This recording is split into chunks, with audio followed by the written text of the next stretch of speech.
Бізге қожайын болбоса болбойт дейт. Мына біз приватизация саясатынан 10 жылдан кийинки тажрыйбасын көрөлү.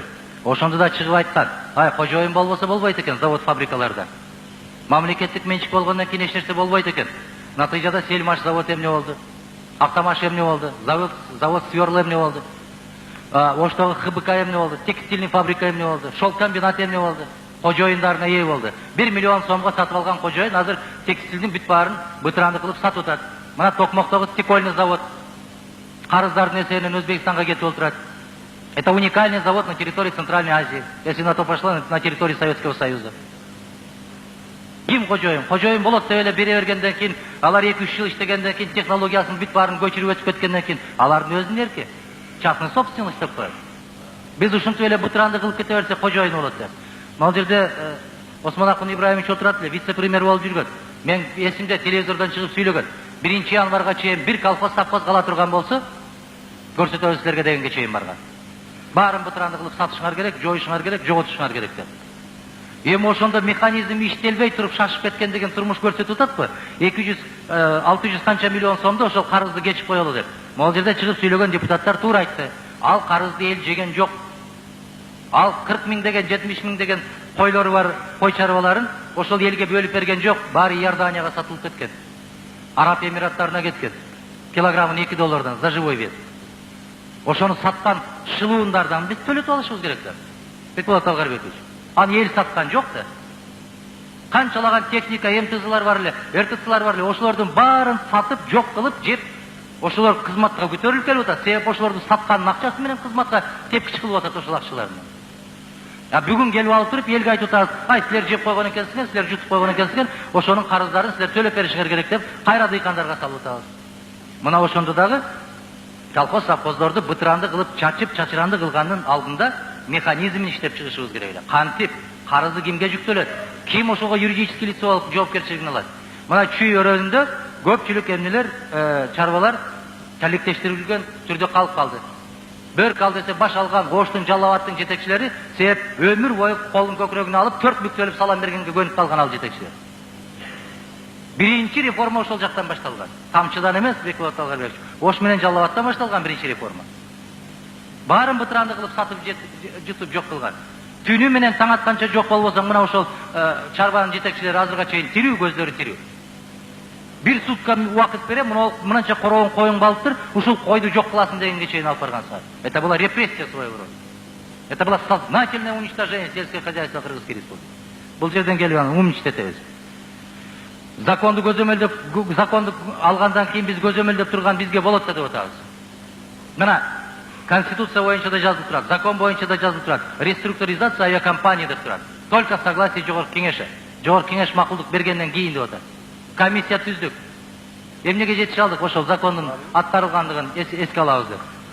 Жогорку Кеңештин макулдугусуз авиакомпаниянын акцияларындагы, телекомдун акцияларындагы эч ким эч кайда бере албайт эле, бирок президент өзүнүн указы менен эле 7% бир жагынан, 12% бир жагынан берип салбадыбы? Ушул бул закон аткарылган. Бул жерде закон аткарылбайт, урматтуу туугандар. Жакынкы 5-10 жылдын ичинде закон аткарылбайт бизде. Аксакал эмне айтса ошол болду деген психология менен жашайбыз биз. Инструкция менен жашайбыз. Бул законду кабыл алып койсок эле ошондой болуп кетет. 10 жылдан бери ушинтип айтып келет атабыз. Законду кабыл алалы, бардыгы өз ордуна түшөт деп атабыз. Түшпөйт ордуна. Конкреттүү түрдө мыйзамдар боюнча айтканда, урматтуу депутаттар, бул жерде башаламандыктар бар. Биз айтып атабыз, противоречиясы бар экен. Биз кечээ эле кабыл алган жер кодексине мына мыйзамдын 13-статьясы теңирден тескери келип турат. Биз Кубат Калбекович дайым талап кылабыз го. На слух не принимается. Жазып туруп, анан кийин бизге көрсөткүлө, Алишер Ахметович, мы почитаем, потом будем голосовать. Мы должны знать, за что голосуем деп. Азыр бул жерде толгон токой пикирлер айтылды да. Баарына Бекболот Алгарбекович туура ушундай редакцияда койсок болот экен деди. Но кана кагазда кайда? Эмнесине шашытабыз? Каршы эмеспиз, эми бул жерде сөзсүз эле турда туруп, оптом алып салалы, пакет менен алып салалы деп кыйкырган кишилер реформаны колдогон киши болуп, жок бир мындай бир ыраатка келтирели деген кишилерди эл душманы катарында көрсөтүп келип 10 жыл эмнеге мүйүз чыкты бизде. Бизге эч ким жардам бербейт башка жактан келип. Өзүбүздүн ичибизден өзүбүз душман издеген доорду дагы башыбыздан өткөрдүк го. Мына жердеги адилетсиздикти мен дагы бир жолу баса белгилеп койгум келип атат. 18-статьяга мен так даана бир редакциясын көрмөйүнчө Ташболот Балтабаевич, мен ишене албайм. Сиз Bir жыл болду келип депутат болуп иштегенден кийин депутат ушул жерде айтып койсо, мыйзамга түшүп калса ушундай болот экен деп. Сиздин жаныңыздагы отурган кошунаңыз депутат Турсунбай Бакир уулу экөөбүз 6 жылдан бери какшап жылып бир адилеттүүлүккө жете алган эмеспиз. Бизде ишеним кетип калган. Туура айттыңыз. Сүткө оозубуз күйүп калган. Бүгүн сууну эмес, айранды үйлөп ичип калганбыз биз. Биздин көзүбүзгө келсин, момундай редакцияда депутаттардын сунушу менен ушундай редакция кайра калыбына келтирилди, ордуна келди десин. Мындан ким утулуп атат? Кыргызстан утулабы? Эл утат. Шашып эле кетип барып ала бергенден туура эмес. 20 статьяны сунуш кылып атабыз биз. Категорически исключить деп атабыз. Себеп бул 20 статья кече президенттин сүйлөгөн сөзүнө теңирден тескери каршы келип атат. Президент айтты. Мамлекет бакубаттуу болуш үчүн 25% улуттук фондун мамлекеттин карамагында кармап турушубуз керек бул. Стратегический катарында деп. А бүгүн келип муну дагы сатабыз деп атпайсыңарбы, урматтуу жакшылар? Аксакалдар. Өкмөттүн өзгөчө бир чечими менен деп атасыңар. Мен сиздерге айтайын. Комитет сунуш кылып койду, мыйзам чыгаруу жыйынын бекиткенден кийин дейт. Мыйзам чыгаруу жыйынын көрүп атабыз, урматтуулар. Жакшы настроение менен келгенде жакшы эмнелер өтүп кете берет. 2-3 күн гана переговор керек ал нерсени өткөрүш үчүн бизге. Тууган уруу кайсы жерде иштейт, келин кыз келиндери, күйөө балдары кайсы жерде иштейт. Через них надо будет проходить. Мы прожили это. Биз паттан эмеспиз, 6 жылдан бери ушул стенада отурабыз. Көрүп атабыз ар кандай оюндарды. А кече келген кишилер аксакалдык кылбасын бул жерге. Ушундай методдор менен өтүп келген мыйзамдар Кыргызстанда. Аны дагы мойнубузга алып коюшубуз керек. Бири-бирибизге жамандык алабашыбыз керек, урматтуу депутаттар. Себеп тагдыр баары бир. Биз эртең бул маселе тескерисинен чечилип калса башка жакка кетип калат экен деген башка ата мекенибиз жок. Ушул жерде калабыз. Эртең эл аралап жүрөбүз.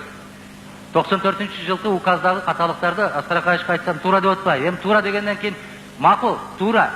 Рыночный механизмге кетебиз деп атканда, жанакы недвижимостька налогту көтөрөбүз деп атабыз. Мен 7 эсе көтөргөнгө кол көтөрөм. Себеп бул Кыргыз Республикасында 3% кишинин гана кызыкчылыгын коргойт. 3%. 97% халыкта андай недвижимость деген түшүнүк жок.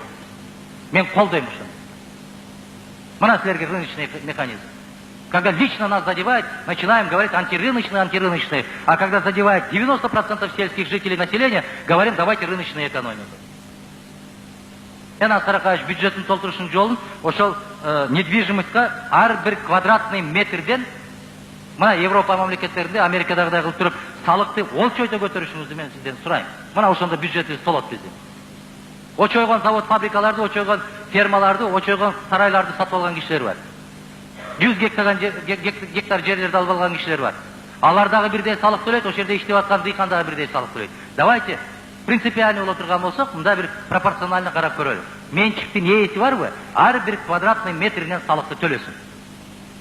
Мына ошондо иштете албай аткан завод, фабрикалар, короо сарайлар бекерден бекер калбастан билет, это невыгодно, в год надо платить столько налогов. Зачем? Дейт дагы анан колунан келген ишмер кишиге бирөөгө бергенге мажбур болот. Жөн эле кучактап алып жатып алып атпайбы? Мен менчик ээсимин мен деп. Мына бюджеттин толтуруунун бир жолу. Мен кызарактап ушул жерден секирбегенин көрөйүн ошол 3% калктын өкүлдөрүнүн. Эки жагына бирдей карашыбыз керек. Дыйкандарга дегенде эле давайте рыночный механизм, частный собственность деп туруп, анан недвижимостьке келип калганда эле анан антирыночный дегенибиз дагы туура эмес, урматтуу аксакалдар. 3% халктын эмнесини коргойбуз деп туруп, анан 97% биз көмүп салбайлы деп атабыз. Бул пикирдин эмнеси жаман, Аскар Акаевич? Бул президентке ушундай айтат, бул тигинде айтат, бул өкмөткө мындай айтат деп эле бир калкалай бергенден сизге дайым колун көкүрөгүнө алып 4 макул деген кишиден чочулаңыз, Аскар Акаевич. Ушул кишилерден чочулаңыз.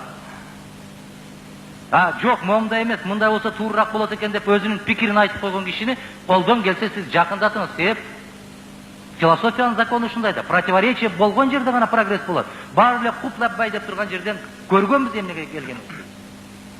Сөз бергенден дагы коркуп 25 статьядагы жанакы 16 статьянын талаптарына жооп берген айыл чарба багытындагы жерлерди сатып алуучуларга сатат деп атабыз биз. 16 статья менен 25 статьяны биз ушулардын юридический эмнесини мына убакыт